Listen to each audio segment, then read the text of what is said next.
Man, check this out. This is the 2023 Globetrotter. This is a 27 FB, so it has a front bedroom. And I'm here at Airstream of Utah. They have quite a few Airstreams available here. I just spoke with the managers. The GM is Zach and Craig was the sales manager.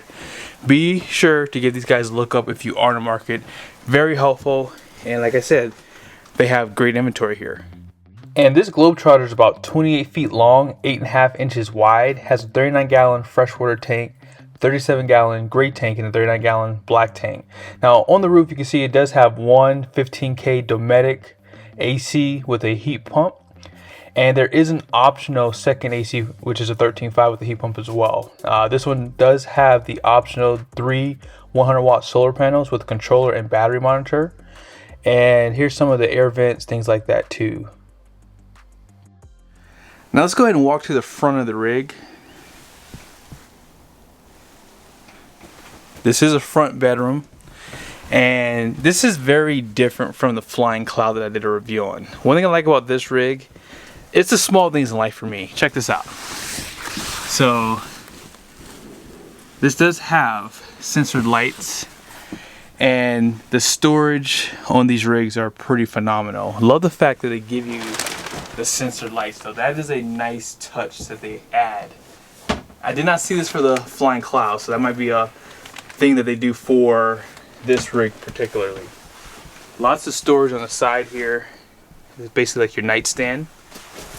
They provide some plugs with USBs,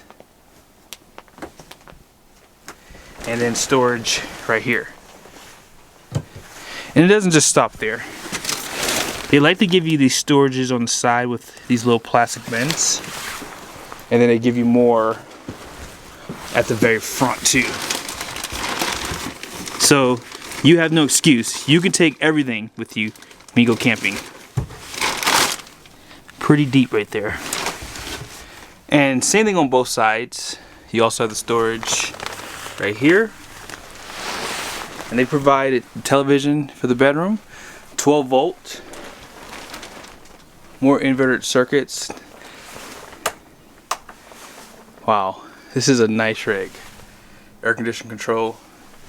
And let's go ahead and check out your bathroom. So the bathroom is in two different places. So you have this nice little glass here. I like that they do that.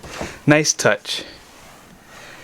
And this is actually not that small. You know, I like that they broke up the shower in the toilet, because you know those morning number twos, man, they mess up the bathroom. So nice sink right there, power outlets, and you have a place to hang your towel. And then check this out. That's gonna be your water heater control.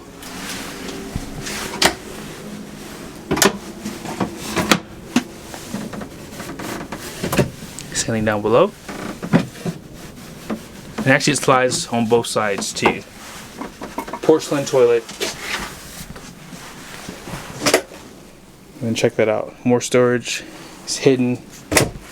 And this is going to be for your vent. And on this side is your shower. You can stand, you can sit.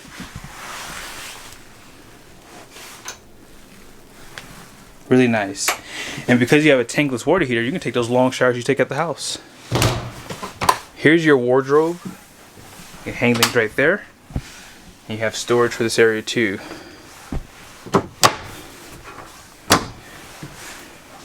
And entering into the kitchen,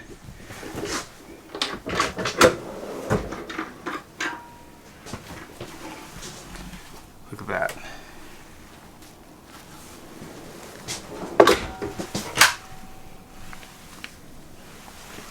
And one more down below. Yeah, there's no shortage of storage. Convection, microwave. Love that they give it to you down below. I hate seeing these. Like when we build our next house, this won't probably be in my house, probably. 3 burners. They do provide a vent fan and lights. And more storage with sensor lights.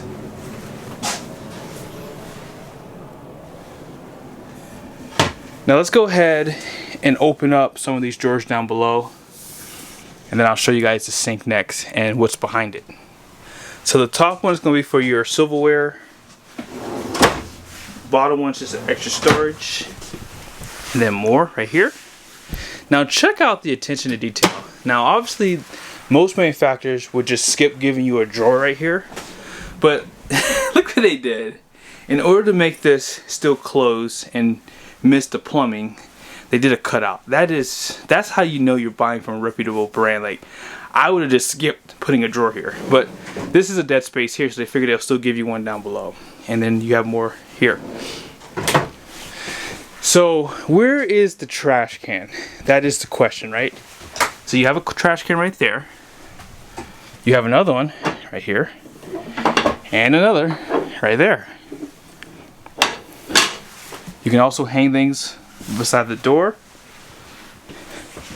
And there is no shoe storage per se right here, but I guess you could just maybe throw them in here.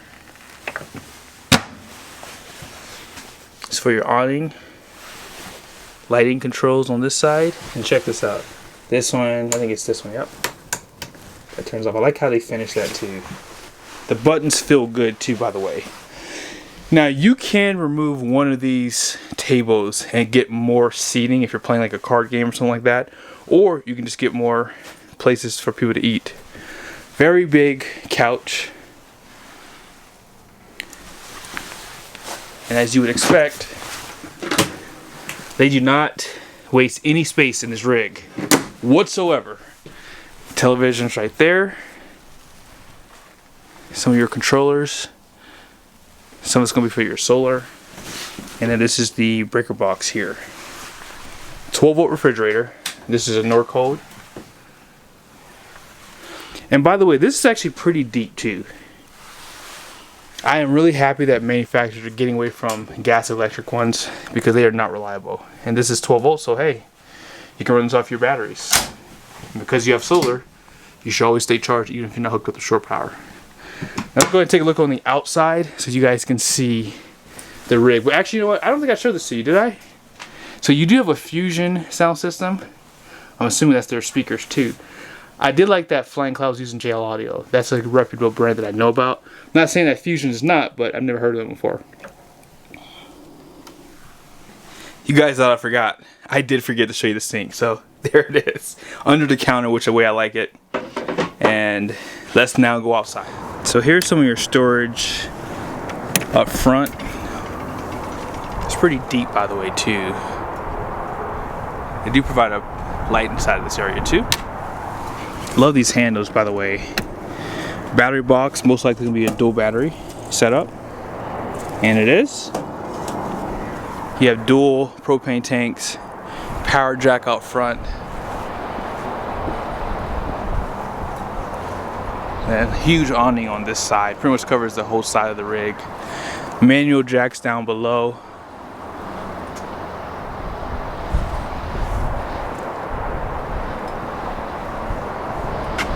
And then tankless water heater. You do have one of your power outlets on this side. Goodyear Endurance tires. And I believe this is a torsion axle too that they're using. ST225 7515. E-rated tires. And then here are the capacities right there. 80 PSI. Love the wheel design too. Here's a front door with a screen. I don't normally show this to you guys, but I figured you would want to see this. Porch lights right there. And then here's just the back of the door.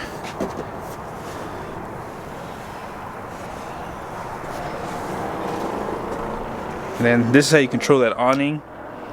I don't have enough power to open it up for you guys, so I have to leave it alone. But maybe I'll do it in the future for you. Here's the rig. They do provide an awning, and it's already mounted with a camera for backing up. And then this is a storage area for you. Good for tools, things like that. Now it does not lock, so maybe not for tools. I probably shouldn't have said that. And you have your furnace on the side. They are using manual jacks out back and in the front.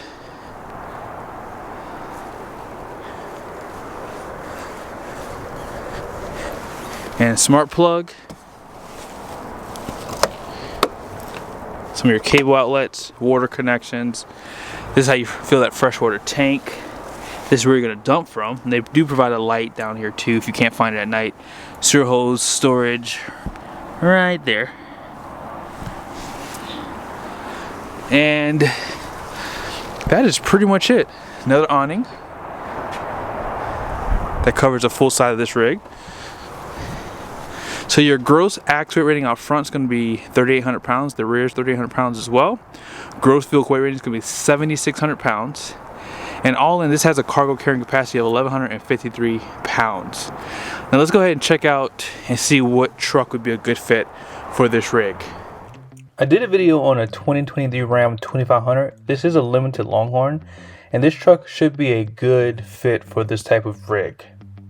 Now obviously, because this is an HD, we know it's going to have enough towing capacity for this rig, but this is the number that you're going to be more concerned by, which is the payload, which this truck has enough payload for this type of setup. So 2,017 pounds. Now let me show you guys something on Airstream's website. This Globetrotter does have a pretty hefty hitch weight dry. Now one good thing about this company is they do add the liquid propane and the batteries in that. Most manufacturers do not. So if you take this number and then divide it into the base weight of this trailer, that's about 14%. So that's a pretty high hitch weight all in all. So typically when you are looking at trailers like this, I would recommend a half ton that has a max tow capacity with a low trim level. That way you will have enough payload and obviously enough stability to tow something like this. So now you guys know how I got the numbers for the Airstream, and for this Ram that I'm going to show you guys an example for towing numbers. If you go on Ram's website, they do have the gross combined weight rating and max trailering there. And just notice when you get a higher trim level, the payload does go down a good bit basically because of the options and trim level. So if you don't know what gross combined weight rating is, that's basically truck and trailer max weight. That's what the truck is rated for. And then this is the curb weight. So if you take the gross vehicle weight rating and subtract it from the payload, that's how much this truck weighs on the curb. No passengers, anything like that. And this is the maximum amount of weight you can add to this truck. So 2,017 pounds what we came up with, and then this is the towing capacity. So again, HD trucks will typically never have an issue towing trailers like this. Now in this example, I do have a husband and wife, 200-pound male, 135-pound female, and a 60-pound dog. So if you think about this plus your cargo, this is the weight right here that a lot of people will forget about. So this number is going to come off of your payload. So that only leaves you with 1,222 pounds of capacity. So if you are looking at a trailer like this, you have to make sure a half ton that you're choosing has enough payload, which is why I always recommend an HD. So with that being said, if you want a half ton, you have to get a lower trim level. But if you want a higher trim level, you will probably have to move up to a HD truck. So as I said, the online hitch weight shows about 14%. I'm going to use 14.5%. So if you take this number, which is the dry weight of the trailer that I reviewed, that's going to basically be 935 pounds. So right out of the gate, you guys can see we only have 287 pounds of payload capacity. Now this is a pretty high cargo weight, but keep in mind there's not a lot of space inside the RV for certain things like a generator, things like that. Now obviously no one goes camping this way, so let's add 1,000 pounds here. This is going to give me 7,447 pounds. If you multiply that by 14.5%, that's going to give you 1,080 pounds. So again, this does get you kind of close even on an HD truck, but just take note that you will have to use a weight distribution hedge if you have like a generator, things like that. All that stuff's going to have to be considered because it's probably going to go inside the truck. So you want to make sure you do these numbers, that way you have enough towing capacity and payload capacity for your setup.